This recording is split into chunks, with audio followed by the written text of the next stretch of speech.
not merely seeing reality, it is touching the truth.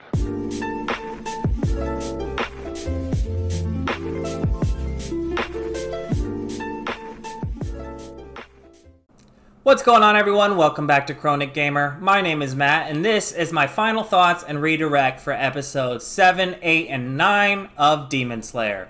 So go ahead, click the link in the description, check that out, come back here, let me know what you think in the comments section.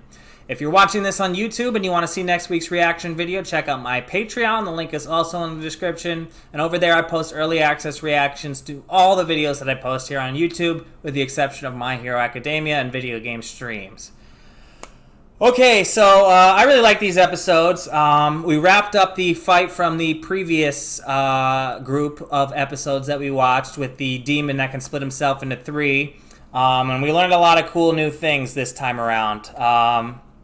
We learned, and I don't know if they mentioned this before, like I said, I'm sorry, y'all, but unfortunately I did forget a few things from the last time that I watched it because of waiting too long. Unfortunately, I didn't have time to record this as soon as I would have hoped, so it's been a little over, it's been like a week and a half since I watched Demon Slayer, so yeah, I did forget a few things, like who exactly Muten Kibutsuji is, even though he's like the main bad guy. I knew the name, but I forgot exactly his significance until they showed him, and they jogged my memory. I remember that he is the guy who killed Tanjiro and Nezuko's family, and he's the one that Tanjiro is really after. Turns out he's the only one who can create demons. I remember them saying he was the first demon. I don't remember them saying that he was the only one who can do it, but I guess he's been the one going around changing everybody.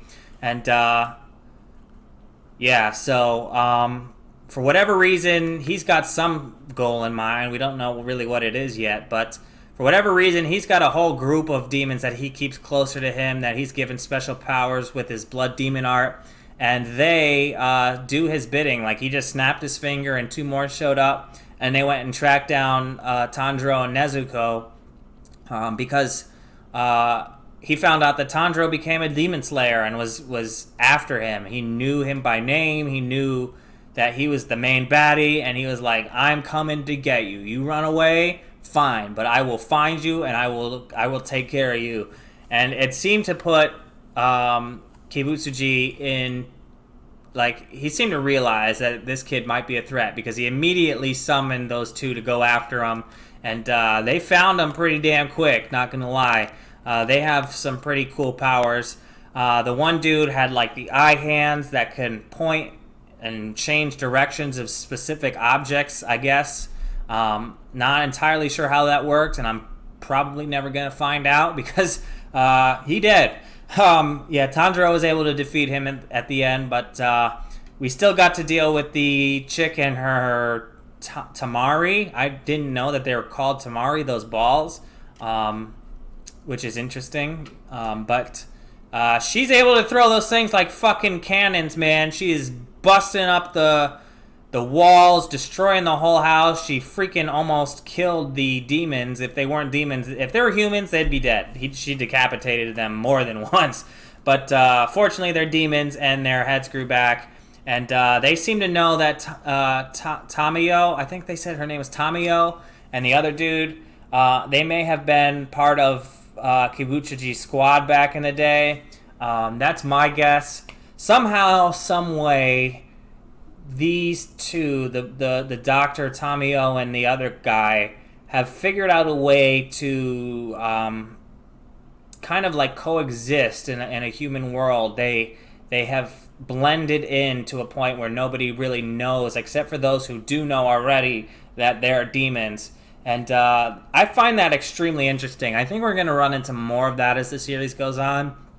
You know, up until now, all the demons that we've seen have been pretty crazed and out of control. And now we see that this girl is actively a doctor, and she helps people in need by buying their blood so she can survive. She does need a little bit of blood. She's not exactly like Nezuko, where she could just sleep it off. She still needs to consume human blood, but she gets it pretty lawfully. She pays poor people for it, and says she's going to use it for her experiments. She doesn't hurt anybody, and in fact, she helps a lot of people, which is definitely really cool. I like the fact that there are demons like that.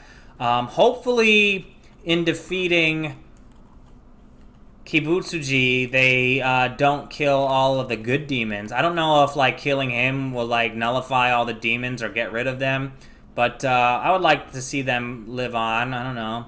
But they're doing some sort of experiments with the blood. I guess they're going to try to figure out a way to bring people back from becoming a demon. Because Tanjiro still does want to get Nezuko back into human form, even though she's more badass and doesn't seem to be a threat to anybody. I mean, in time, I'm sure she'll be walking and talking like the rest of them, like she's just a member of the squad. Right now, she kind of seems a lot... she's very playful, but she doesn't talk, really. But she is a badass fighter. That demon side of her definitely knows how to fight, so that's cool. But, yeah. I think that's really interesting that they have demons that aren't evil, and I look forward to seeing where they go with that concept.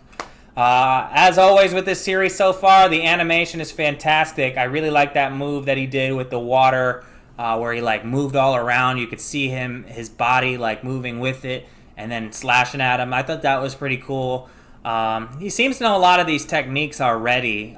We didn't get to see him learn anything, or we saw him train a bit at the very beginning, learning to become the Demon Slayer. But other than that, we haven't seen him train to learn all these powers. He just seems to know them. I guess it's just implied that he learned them in his training, which is interesting. I do like training arcs. I'm not going to lie. I do like when characters learn new things and get better. But I'm glad that we didn't have to sit through and wait for it this time around, especially since the series is just starting. Who knows, maybe we'll get more of that later and he'll learn more cool things and we'll get to see him learning them. But for now, he's got a base set of moves which seem pretty powerful, and I'm enjoying it. So, yeah, not really much more I can say other than that, but let me know what you're thinking in the comments section, and if you haven't already, like and subscribe. And until next time, I'm Chronic Gamer. Peace.